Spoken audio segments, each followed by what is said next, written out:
This very special interview, I am joined by Hugh Duggan. We are now joined.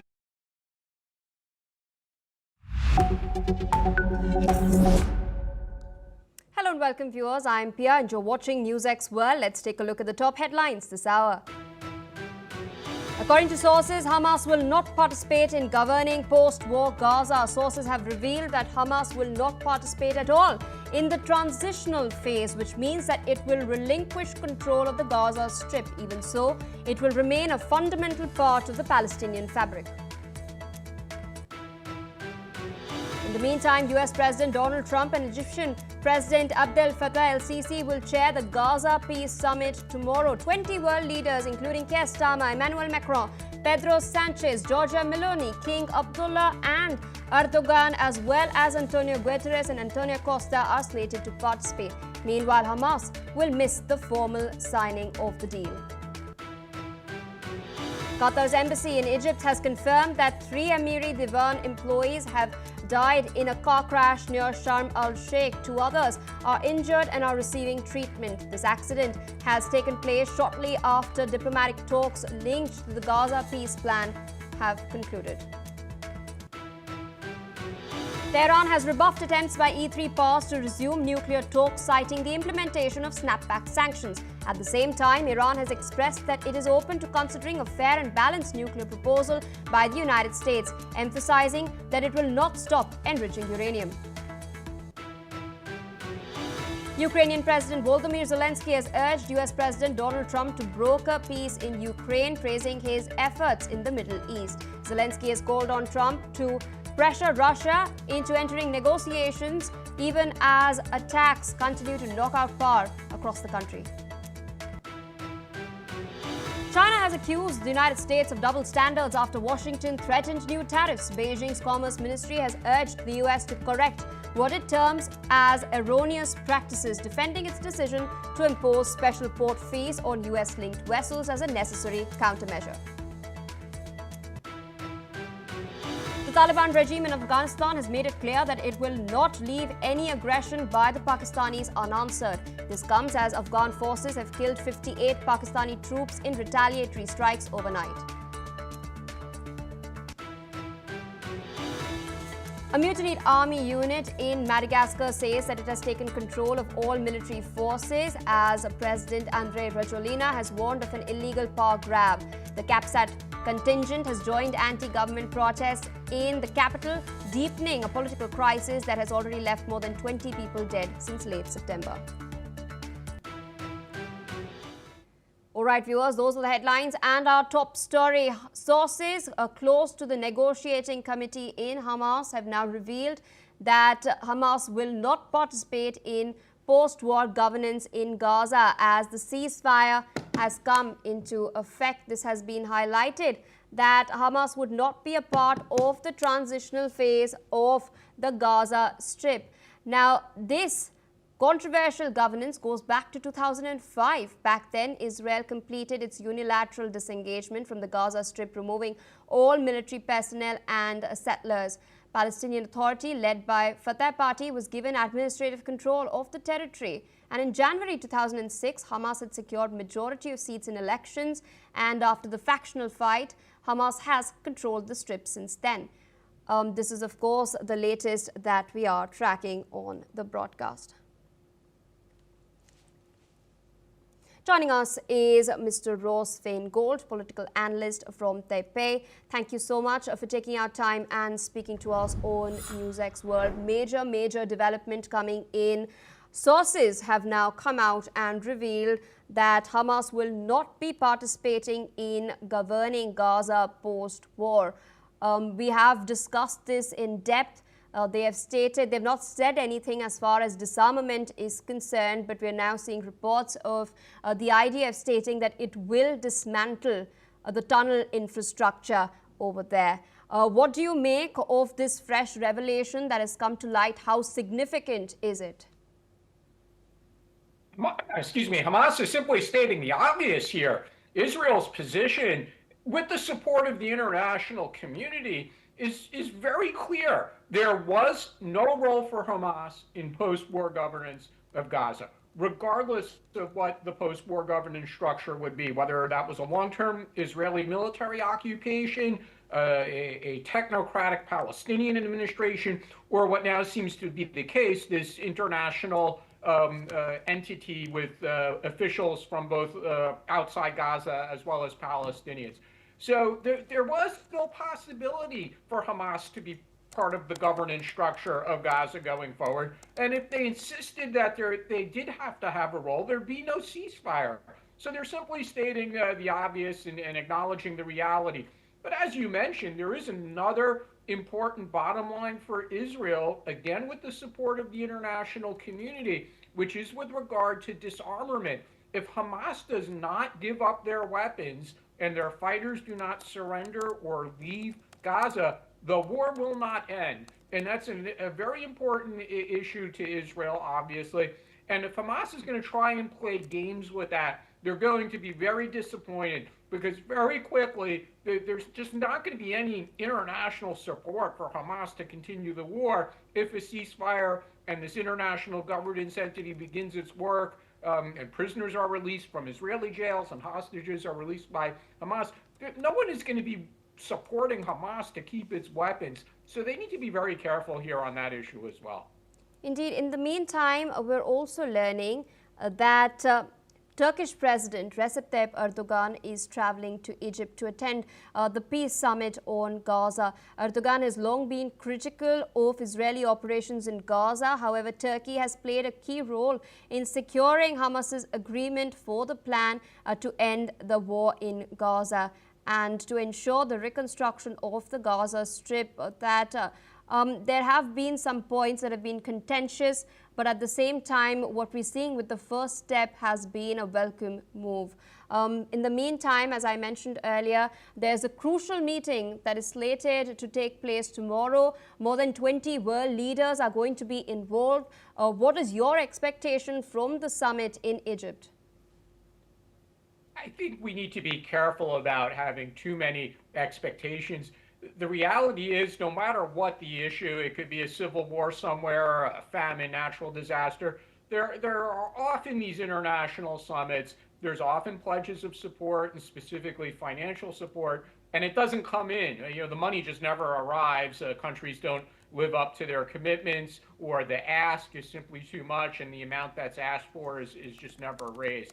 So it's certainly productive. It's a good thing that this summit is taking place, and I think credit should be given to the organizing countries, the host country, Egypt, and to the participants for willing to participate. But this is so early in the governance, or what will be the governance of Gaza going forward, and it's even earlier in what the reconstruction of Gaza will look like and who's going to pay for that, that I think we need to manage our expectations.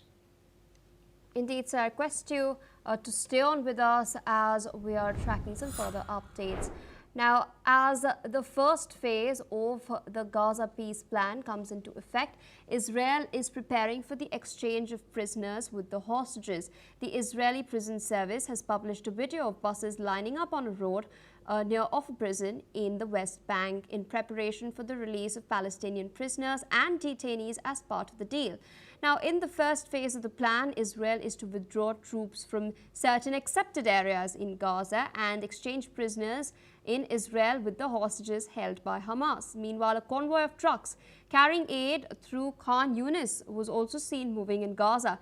Now, as per the agreement, humanitarian aid would be ramped up into Gaza and would be permitted to travel freely in the north and south enclaves on the two main roads. More news are coming in. Thousands of Palestinians have started returning back to North Gaza, back to their abandoned homes, as the ceasefire between Israel and Hamas is now holding. Israeli troops have pulled back under the first phase of the US brokered agreement reached this week to end the war, which of course has resulted in the loss of thousands of lives. A local has in fact reacted to the situation. Listen in. كان أجمل مكان معسكر، لكن صار هيك شايفه، وكان دمار، حياة مش حياة، مية مش ملاقي، أكل مش ملاقي، شرب مش ملاقي.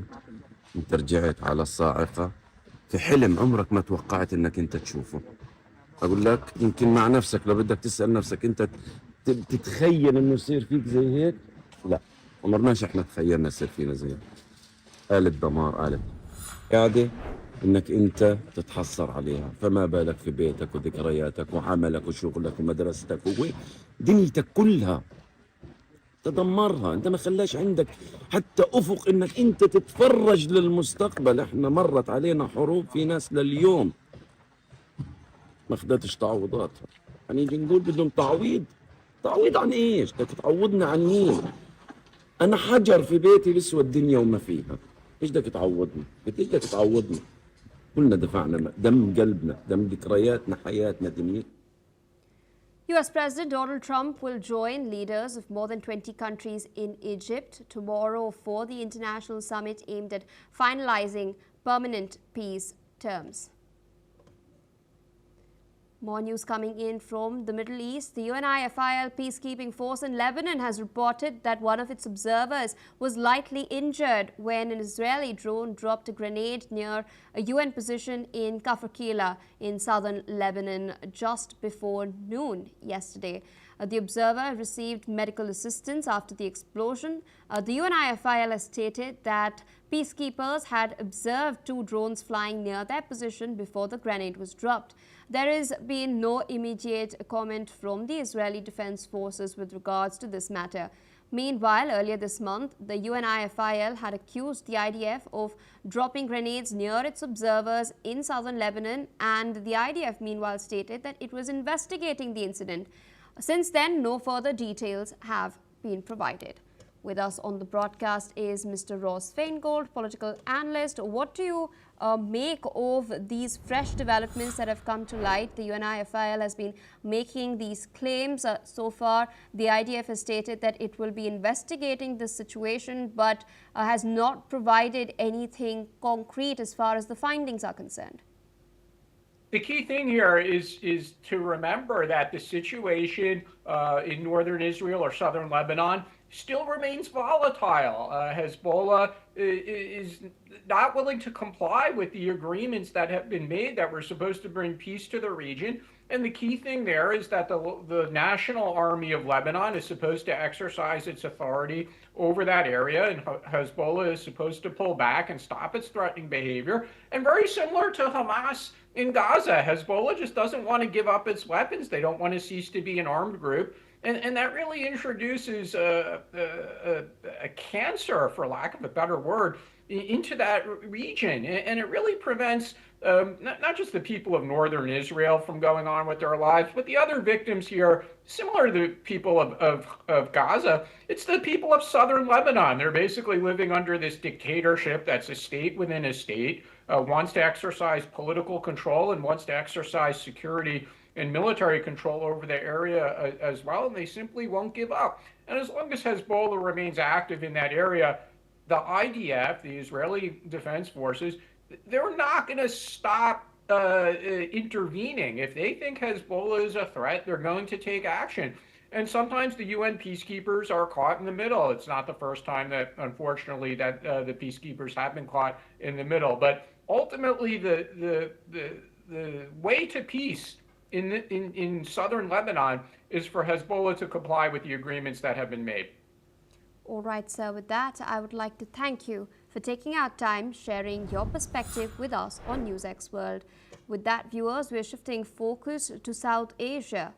Now, the Taliban spokesperson has stated that Afghanistan has the right to defend its territorial and aerial sovereignty. This comes as Pakistan's Prime Minister Shehbaz Sharif stated that he strongly condemned provocations by Afghanistan. He's vowed a strong and effective response after border clashes between the neighboring countries had escalated overnight. Sharif has accused the Taliban authorities in Afghanistan of allowing their land to be used by terrorist elements, particularly the TTP.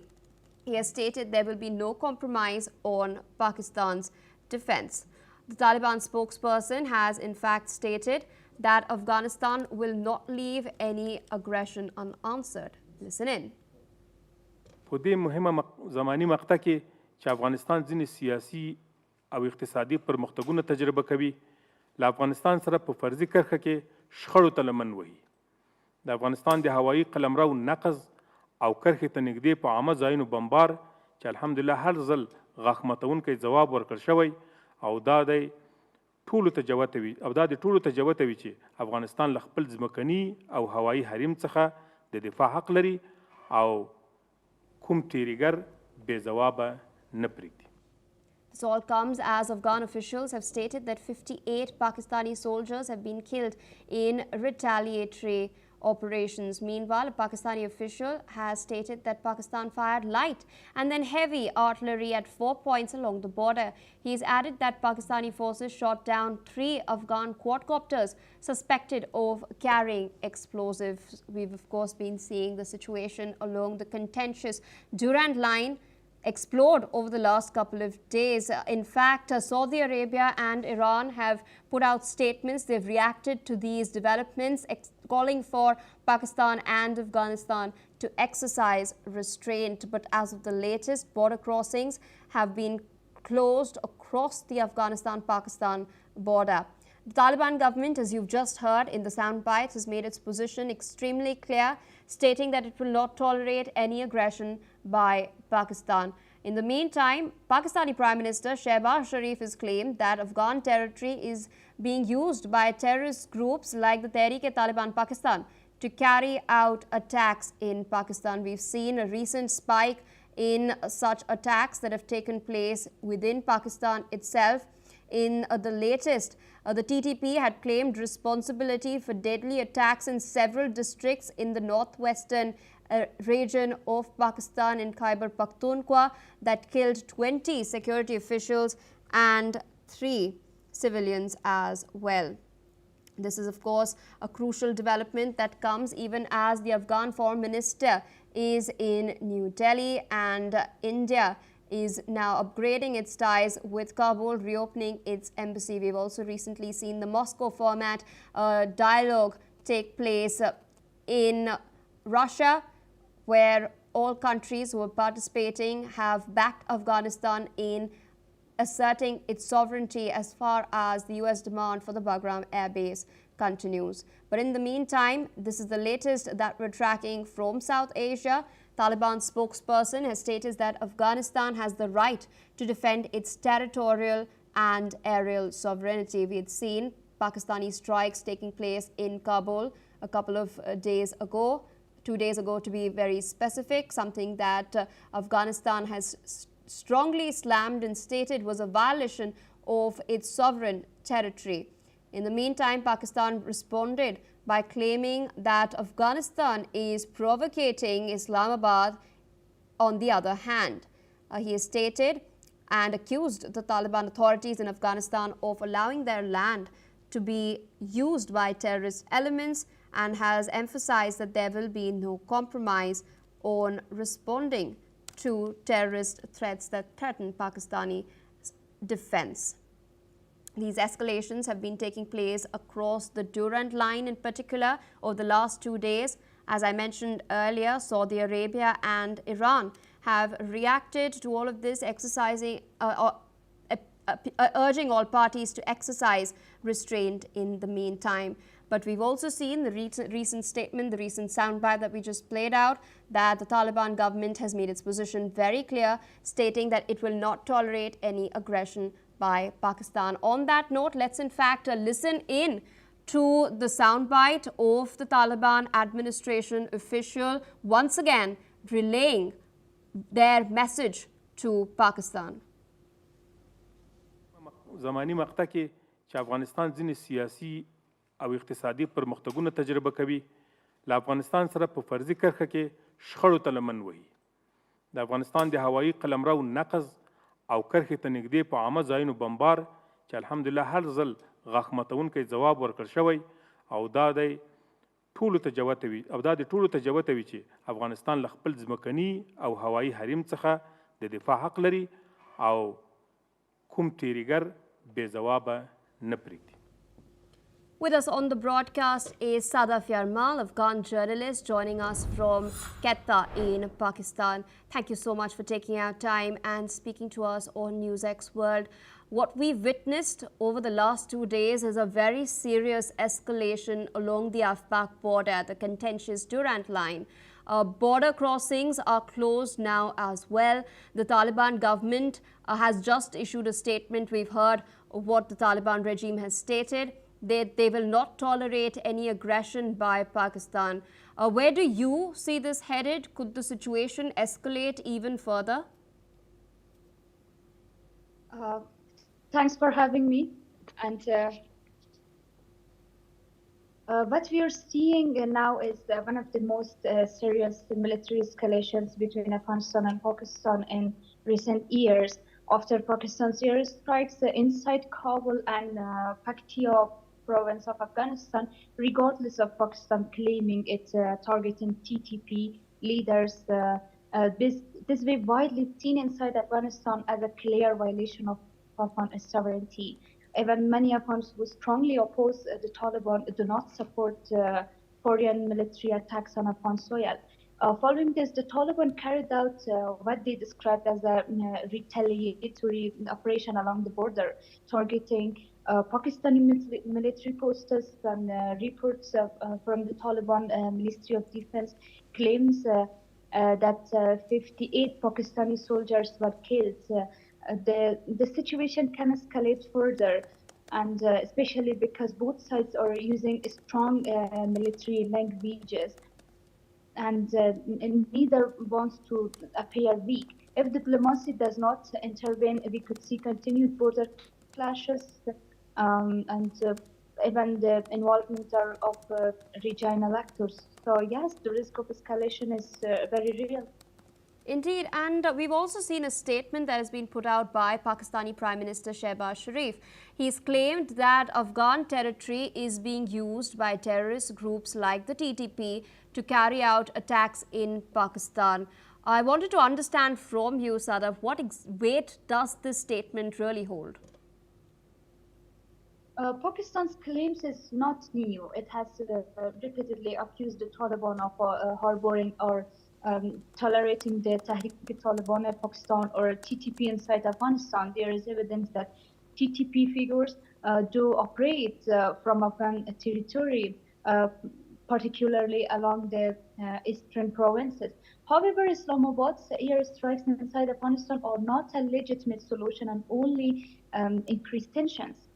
Also, this accusation ignores a key reality. Pakistan itself supported various militant groups in the region for decades, including factions that benefited from cross-border sanctuaries. So now, when Pakistan accuses Afghanistan, many of us see this as a hypocrisy. In summary, while Pakistan's security concerns about TTP are not baseless, using military forces and violating Afghan sovereignty will only push the Taliban into a more hostile position instead of encouraging cooperation.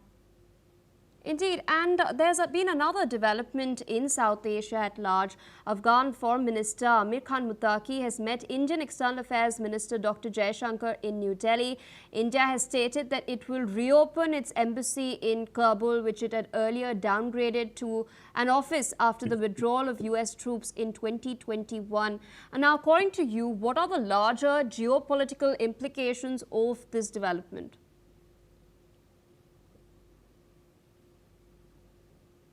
India's decision to move towards restoring full diplomatic presence in Kabul is a major geopolitical step. Firstly, it signals that India is now willing to engage with the Taliban to protect its strategic interest in the region.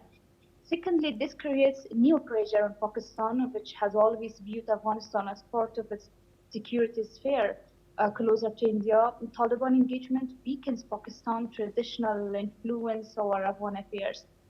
And thirdly, this shift also reflects a regional realignment, with China deepening its presence in Afghanistan and Russia increasing contacts with Kabul. India cannot afford to be left out. So reopening the embassy is not just about diplomacy, it's about competition for influence in Central and South Asia. All right, Ms. Sadaf, I would like to thank you for taking our time and speaking to us. We're also being joined by Major General Gigi Dwivedi, a defense expert from New Delhi. Sir, I'd like to point out something that Sadaf has referred to. She's spoken about the fact that there is an influence game going on in South Asia. You know, China has its eyes on Afghanistan as well. So does Russia. In fact, Russia was the first country to recognize the Taliban regime. And speaking of Russia, we've also seen the recent Moscow format meeting taking place where one very crucial aspect that was emphasized upon was Afghanistan's sovereignty. This is with regards to recent demands that Donald Trump has been making. He's been publishing on Truth Social for US access to the Bagram air base. Afghanistan has once again, while their foreign minister was in India, made it very clear that Afghanistan's sovereignty will be its very first priority. Now, in your assessment, what are Russia's interests in the region? What does Russia stand to gain by doing all of this? The first and foremost, the point is Afghanistan has always been an arena of superpower rivalry, or the interests of great powers have been here because of its strategic location. You know, in the 80s, the Soviet Union then, they invaded Afghanistan, and ultimately they're defeated by the Americans with the help of Pakistan. And then the Americans came in, and they ultimately had to leave in 2021. The point I'm trying to make is Afghanistan has always been an arena of superpower rivalry because of his geostrategic location. The second point is, as Russia was in Afghanistan in the 80s, now they want to get back their influence, having now seen that Americans have also been kicked out. So therefore, their rivalry is back again, but in different form.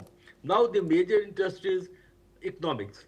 Well, Chinese want to extend their China-Pakistan economic corridor right into Afghanistan, and also that gives them access to the West Asian countries.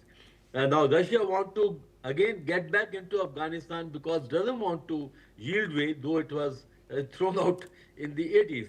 And of course, Pakistan has intense interest because it always treated that friendly Afghanistan will ensure a strategic depth and also secure its western borders.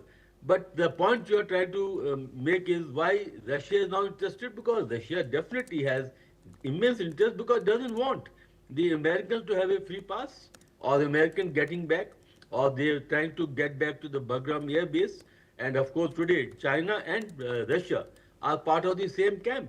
So therefore, they would like America to be in Afghanistan because that is not very conducive to the strategic interest of either Russia or China. And finally, as far as India is concerned, we have already had historical ties with Afghanistan.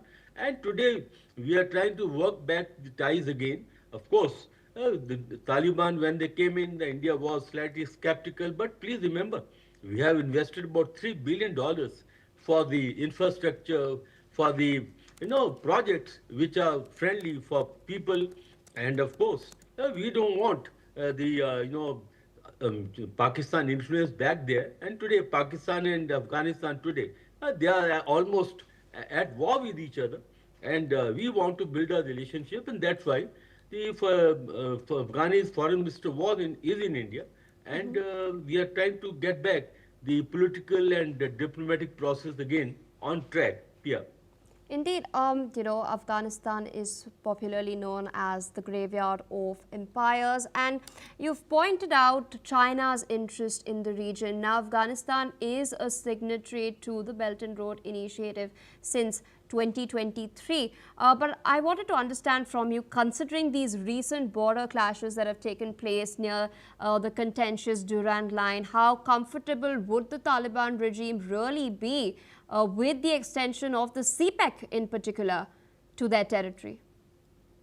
Well, Pia, first and foremost, I think Chinese are really having a rethink on this CPEC, and I have served as defense attaché in China, so I understand their mind very clearly, because the kind of unrest or the hostile environment that are there through the areas which and the CPEC runs through, whether it is POK, Khyber Pakhtunkhwa, or Balochistan. All these areas are very hostile, and Chinese have taken casualties. Number of Chinese have been actually killed in this region. So Chinese actually have called the Pakistan leaders a couple of times to put across to them that either they give full security or they will have a rethink on CPEC. And in fact, the Chinese have now deployed their own security agencies to ensure that there is a degree of security for the Chinese national and also for the projects they are looking at. But the point is that why Chinese wanted to extend the CPEC into Afghanistan, because Afghanistan has rich unexploited minerals. Then it gives them the access into the West Asia, to Iran, and also to other Central Asian republics. Now that's why they were keen that this should get extended into Afghanistan, because that gives them a fair amount of leverage as far as the resources and control of Afghanistan is concerned, because neither Chinese nor Russian want American back in Afghanistan. So it is both geopolitical interest, economic interest, and of course interest for gaining influence in the region, because wherever Americans vacate, Chinese are very quick to step in. So it's a game, a big power game going on, and has number of issues attached, whether it be a geopolitics, geoeconomics, or influence per se. Pia. All right, sir. With that, I would like to thank you for taking our time, sharing your analysis of the larger geopolitical game that is going on in South Asia. With that, viewers, we're shifting focus to Madagascar. A contingent of Madagascar's military has declared that it is now controlling the country's armed forces after joining anti-government protesters calling for President Andry Rajoelina to step down. In a statement that has been put out, officers from the elite CAPSAT unit have stated that all army orders would now come from their headquarters, effectively defying the government. The presidency warned of an attempted illegal seizure of power as protests which began over water and power shortages have now spiraled into demands for Rajoelina's resignation. At least 22 people have lost their lives since September when these protests cropped up. This information according to the United Nations, although the Madagascar government disputes that particular figure. CAPSAT troops who once helped Rajoelina seize power in a coup in 2009 have called on other soldiers to support the people. Meanwhile, President Rajoelina has urged calm and dialogue, warning against destabilizing the country as thousands continue to rally in the country's capital. More news coming in, this time from South America. Firefighters in Peru are battling a massive blaze that has swept through a neighborhood on the outskirts of Lima. Authorities say that at least 100 homes have been destroyed and around 300 residents have been affected in the Pamplona Alta area of San Juan de Miraflores. 4 people were injured in the fire, which spread rapidly through the densely packed hillside community.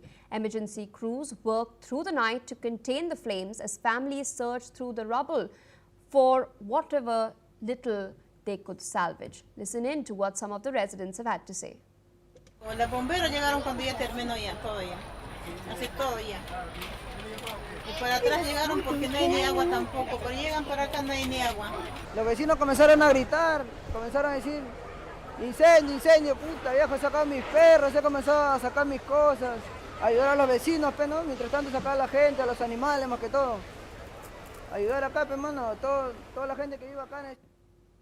We're now learning that Cameroonians are voting in a presidential election where 92-year-old Paul Biya, the world's oldest sitting ruler, is widely expected to extend his 43-year grip on power. Biya, who has led the Central African nation since 1982, faces several challenges, including former government spokesperson Issa Chiroma, who has drawn large crowds calling for change. Despite renewed energy from the opposition, analysts say that Biya remains the clear favorite, citing his tight control over state institutions and a divided opposition bloc. Voting commenced early today in cities including Douala, with observers watching closely for signs of voter turnout and any reports of unrest.